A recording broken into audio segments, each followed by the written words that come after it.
Hello all, welcome back to our channel. ಇಷ್ಟು ದಿವಸ around 6 months ಆಯಿತು. We did not vlog anything. ನಮ್ಮದು videos ಏನು ಬಂದಿಲ್ಲ, just because we had a loss in our family. ಅದರಿಂದ we had to completely stop. ಅಂದರೆ we did not have that courage to do ಅನ್ನೋ ಥರ ಆಗಿತ್ತು. So we stopped it. So ಇವತ್ತಿಂದ we again started. ಮತ್ತು ನಾವು ವ್ಲಾಗಿಂಗ್ ಸ್ಟಾರ್ಟ್ ಮಾಡಬೇಕು ಅಂದ್ಬಿಟ್ಟು we planned about vlogging, and then we started this today. It's an ordinary Sunday, but ಹಬ್ಬ ಇರೋ ಕಾರಣ ಕೆಲಸ, ಶಾಪಿಂಗ್, ಅದು ಇದು ಅಂತ ಕಂಪ್ಲೀಟ್ಲಿ ಓವರ್ವೆಲ್ಮ್ ಆಗಿಬಿಟ್ಟಿದ್ವಿ.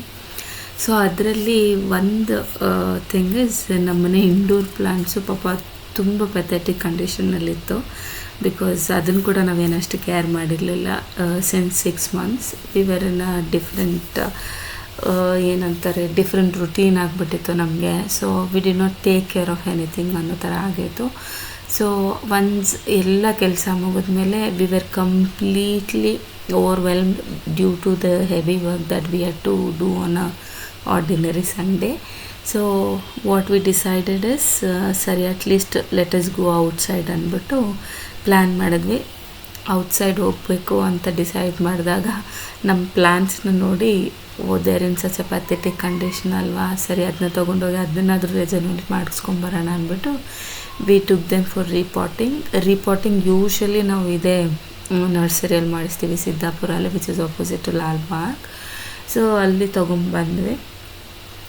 ಬಟ್ ನಾವು ರೀಪಾಟಿಂಗಿಗೆ ತೊಗೊಂಬಂದಾಗ we had one decision which was very clear in a mind. ಏನಂತಂದರೆ, ನಾವು ಇಷ್ಟು ದಿವಸ ನಾವು ಆ ಪಾಟಲ್ಲಿ ಯಾವ ಗಿಡ ಹಾಕಿದ್ವಿ, ಯಾವ ವೆರೈಟಿ ಹಾಕಿದ್ವಿ, ಅದನ್ನೇ ಹೆಲ್ದಿಯರ್ ವರ್ಷನ್ ತೊಗೊಂಬಂದು ರಿಪೋರ್ಟ್ ಮಾಡಬೇಕು ಅನ್ನೋದಷ್ಟೇ ಇತ್ತು. We did not have the plan of changing any variety in the plants, because ನಮ್ಗೆ ಅದು ತುಂಬ ಇಷ್ಟ ಆಗಿತ್ತು plants. And we were used to it ಅಲ್ವಾ. ಅದರಿಂದ ನಾವು ಮತ್ತೆ ಬೇರೆ ವೆರೈಟೀಸ್ ಹಾಕಬೇಕು ಅಂತ ಏನೂ ಡಿಸೈಡ್ ಮಾಡಿರಲಿಲ್ಲ.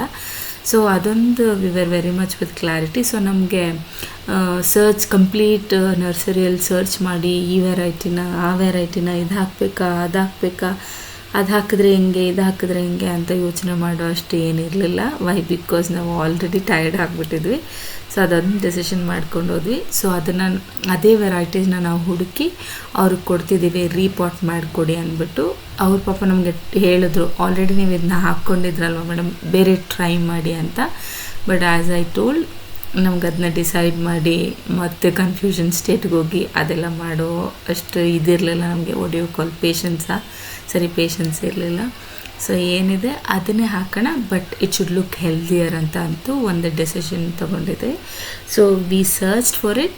ಆ ವೆರೈಟೀಸ್ ಸಿಕ್ತು ನಮಗೆ, ಅದನ್ನ ತೊಗೊಂಡು ರೀಪಾಟಿಂಗ್ಗೆ ಅಂತ ಕೊಟ್ವಿ. ಬಟ್ ಒಂದು ಪಾಟಿಗೆ ಅದೇ ವೆರೈಟಿ ಪ್ಲ್ಯಾಂಟ್ ನಮಗೆ ಸಿಗಲಿಲ್ಲ. ಆವಾಗ ಏನಾಯಿತು, we try to choose one more. ಅಮ್ಮ ಕೈಯಲ್ಲಿ ಇಟ್ಕೊಂಡಿದ್ದಾರಲ್ಲ, that's the new variety that we are getting home this time.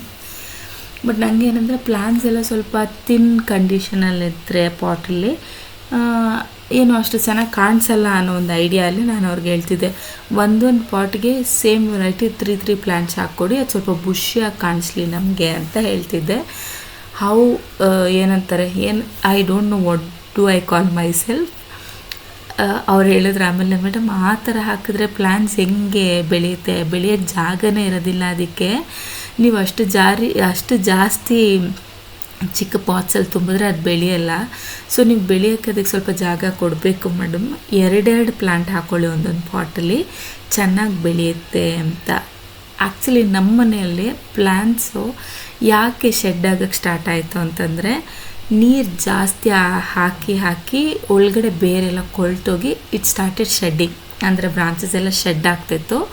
Then ಅವರು ಎಕ್ಸ್ಪ್ಲೇನ್ ಮಾಡೋಕ್ಕೆ ಸ್ಟಾರ್ಟ್ ಮಾಡಿದ್ರು ನಮಗೆ, ಜಾಸ್ತಿ ನೀರು ಹಾಕಬೇಡಿ, ನೀವು ತುಂಬ ನೀರು ಹಾಕಿದ್ದೀರಾ, ಅದರಿಂದನೇ ಗಿಡಗಳು ಈ ಥರ ಎಲ್ಲ ಆಗಿದೆ, ಅದು ಇದು ಅಂತೆಲ್ಲ ಹೇಳ್ತಿದ್ರು. We did consider is tips, ಯಾಕಂತಂದರೆ ನೆಕ್ಸ್ಟ್ ಮತ್ತೆ ಅದೇ ಆಗಬಾರ್ದಲ್ವ ಅಂದ್ಬಿಟ್ಟು ವಿ ಟ್ರೈಡ್. ಇಲ್ಲಿ ನೋಡಿ, ನಮ್ಮದು ಲಿಟಲ್ ಕ್ಯೂರಿಯಸ್ ಏನು ಮಾಡಿದ್ದಾಳೆ ಅಂದರೆ, ಅಲ್ಲಿ ಕ್ಯಾಕ್ಟಸ್ ಪ್ಲಾಂಟ್ಸ್ ಇದೆಯಲ್ಲ, ಅದನ್ನು ಹೋಗಿ ಇಂಟೆನ್ಷನಲಿ ಟಚ್ ಮಾಡಿ ಅದು ಪ್ರಿಕ್ ಆಗೋ ತನಕ ವೇಟ್ ಮಾಡಿದ್ದಾಳೆ. ಅದು ಪ್ರಿಕ್ ಆದಮೇಲೆ ಓಡಿ ಬಂದಿದ್ದಾಳೆ, ಅಮ್ಮ ಇಲ್ಲೇನೋ ಪ್ರಿಕ್ ಆಯಿತು ಅಂತ. ದೆನ್ ರಾಕೇಶ್ ಬ್ಯಾಕ್ಗ್ರೌಂಡಲ್ಲಿ ಹೇಳಿದ್ರು, ಅದೇನೂ ಅಲ್ಲ, ಕ್ಯಾಕ್ಟಸ್ನ ಮುಟ್ಟಿದ್ಲವಳು, ಅದರಿಂದ ಡೋಂಟ್ ವರಿ ಅಂತ. ಓಕೆ ಅಂತ ಬಿಟ್ಟು, this the new variety that we are getting home this time. If you can see, ಇಲ್ಲಿ I am explaining to that person ಏನು ಯಾವ್ಯಾವ ಗಿಡ ಯಾವ್ಯಾವ ಪ್ಲಾಂಟ್ಸ್ಗೆ ಹಾಕ್ಕೊಡ್ಬೇಕು ಅಂತ ಹೇಳ್ತಿದ್ದೆ ನಾನು. ಪಾಪ is listening to me with lots of patience and is trying to explain and make us understand ಯಾವುದಕ್ಕೆ ಯಾವ್ದು ಹಾಕಿದ್ರೆ ಚೆನ್ನಾಗಿ ಬರುತ್ತೆ, ಯಾವುದಕ್ಕೆ ಯಾವ್ದು ಹಾಕಿದ್ರೆ ಚೆನ್ನಾಗಿ ಬರಲ್ಲ ಅಂದ್ಬಿಟ್ಟು. ಸೊ ಅವ್ರಿಗೆ ನಮಗಿಂತ ಜಾಸ್ತಿ ನಾಲೆಡ್ಜ್ ಇರುತ್ತಲ್ಲ ಇದ್ರ ಬಗ್ಗೆ ಎಲ್ಲ. Then we said okay uncle ಹಾಕ್ಕೊಡಿ, ನೀಟಾಗಿ ಹಾಕ್ಕೊಡಿ ಅಂತ ಹೇಳಿ ಅವ್ರಿಗೆ we give him ours inputs and he had his own way of repotting them. So ಅದಕ್ಕೆ ಅವರು ರೀಪಾಟಿಂಗಿಗೆ ತೊಗೊಂಡು ಹೋದರು. ನಂದೊಂದು 5 ಟಿಪ್ಸ್, ನೀವು ಈ ಥರ ಓವರ್ವೆಲ್ಮ್ ಆದಾಗ ಏನೂ ಮಾಡೋಕ್ಕೆ ಮನಸ್ಸೇ ಆಗ್ತಿಲ್ಲ ಅಂದಾಗ 5 tips if anybody needs then for them I think you should continue watching the video ಅನಿಸುತ್ತೆ. ದ ನಂಬರ್ 1 ಟಿಪ್ ಬಂದುಬಿಟ್ಟು, ನೀವು ಆಲ್ರೆಡಿ ಓವರ್ವೆಲ್ಮ್ ಆಗಿಬಿಟ್ಟಿದ್ದೀರಾ, ಓವರ್ವೆಲ್ಮ್ ಆದಮೇಲೂ ಕೂಡ ಇವತ್ತು ಈ ಕೆಲಸ ಆಗಬೇಕು, ಮತ್ತು ಇನ್ನೊಂದು ಕೆಲಸ ಆಗಬೇಕು, ಮತ್ತು ಇನ್ನೊಂದು ಕೆಲಸ ಆಗಬೇಕು ಅಂತ ಲಿಸ್ಟ್ನ ಆ್ಯಡ್ ಮಾಡ್ಕೋತಾ ಹೋಗಬೇಡಿ. Please stop adding tasks to your to do list. ಅದನ್ನ ದಯವಿಟ್ಟು ಸ್ಟಾಪ್ ಮಾಡಿ. ವೈ? ಬಿಕಾಸ್ ನೀವು ಆಲ್ರೆಡಿ ಪ್ರೊಕಾಸಿನೇಟೆಡ್ ಓವರ್ವೆಲ್ಮ್ ಆಗಿಬಿಟ್ಟಿದ್ದೀರಾ. That will make you feel much more heavier.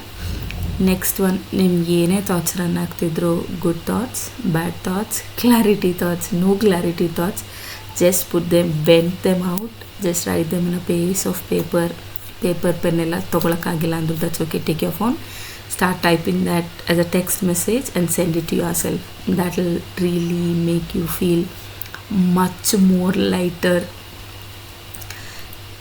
Next one, ಯಾವುದಾದ್ರೂ ನಿಮ್ಗೆ ನಿಜವಾಗ್ಲೂ ಮನಸ್ಸು ಖುಷಿ ಕೊಡುತ್ತೆ ಅನ್ನೋ ಒಂದು ಟಾಸ್ಕ್ ಇಲ್ಲಾಂತಂದರೆ ಒಂದು ಕೆಲಸನ ಮಾಡಿ. That's your 3rd tip. Choose just one thing that you are loving to do or you want to do. ಅಂದರೆ ನಿಮ್ಮನ್ನು ನೀವು ಕೇಳ್ಕೊಳ್ಳಿ, ನಾ ಇದನ್ನು ಮಾಡಿದರೆ will I be really happy doing this task ಅಂತ. ಎಸ್ ಅಂತ ನಿಮ್ಗೆ ಯಾವುದಾದ್ರೂ ಕಾರ್ನರಲ್ಲಿ ಅನಿಸಿದ್ರೆ ಖಂಡಿತವಾಗ್ಲೂ ಅದನ್ನ ಮಾಡಿ. ದ 4th ಒನ್ ಇಸ್, ದಯವಿಟ್ಟು ರೆಸ್ಟ್ ಮಾಡಿ. Please do rest yourself. There is nothing that's ending in another second. So 10 to 15 minutes rest ಬೇಕಾ ಮಾಡಿ. Your body needs it. Please do rest. Take a good rest. Last tip. ಪ್ರತಿ ದಿವಸ a super productive day ಆಗಿರಬೇಕು ಅಂತ expect ಮಾಡೋದನ್ನ ಖಂಡಿತವಾಗ್ಲೂ ಬಿಟ್ಬಿಡಿ. Live that ordinary day. ಏನೂ ಪ್ರೊಡಕ್ಟಿವಿಟಿ ಇಲ್ಲ ಅಂದರೂ ಪರವಾಗಿಲ್ಲ. You are living that day happily, enjoying each and every moment. Even that is a greatest and super productive day ನನ್ನ ಪ್ರಕಾರ ಕೇಳಿದ್ರೆ. Why? Because nothing is going to end by today ಅಲ್ವಾ. Always expecting too much from ourselves is also like not being kind to yourself. So please be kind to yourself and live that ordinary day as well. Anybody who needs this, please do follow these 5 little steps which will make you feel better, lighter and ಖಂಡಿತವಾಗ್ಲೂ ಖುಷಿ ಆಗುತ್ತೆ. ಯಾಕಂದರೆ ನಿಮ್ಗೆ ಇಷ್ಟ ಆಗಿರೋದನ್ನ ನೀವು ಮಾಡಿರ್ತೀರಲ್ವ. ಅದಕ್ಕೆ ಇಲ್ಲಿ ನೋಡಿ ನಾವು ಅದನ್ನೇ ಮಾಡಿದ್ದು. ನಮ್ಮ ಪಾಟ್ಸ್ ಎಲ್ಲ ರೀಪಾಟಿಂಗ್ ಆಗಿಬಿಟ್ಟಿದೆ, ನೋಡೋಕ್ಕೆ ತುಂಬ ಚೆನ್ನಾಗಿದೆ. ಅದು ಖುಷಿ ಕೊಡುತ್ತೆ. ಯಾಕಂದರೆ ಆ ಮನೆ ನಾವು ಬಂದಾಗ ಯು ಫೀಲ್ ದಟ್ ಅಲ್ಲ, ಅಬ್ಬಾ ನಮ್ಮ ಮನೆಗೆ ನಾವು ವಾಪಸ್ ಬಂದ್ವಿ ಅನ್ನೋ ಫೀಲಿಂಗ್ ಇರುತ್ತಲ್ಲ. ಸೊ ಅಷ್ಟು ಖುಷಿ ಕೊಡೋ ಮನೆಗೆ ನಾವು ಏನಾದರೂ ಖುಷಿಯಿಂದ ಮಾಡಿದಾಗ that joy is something different and to explain in words ಅನ್ಸುತ್ತೆ. So we are taking all our rejuvenated, repotted plants to our home back.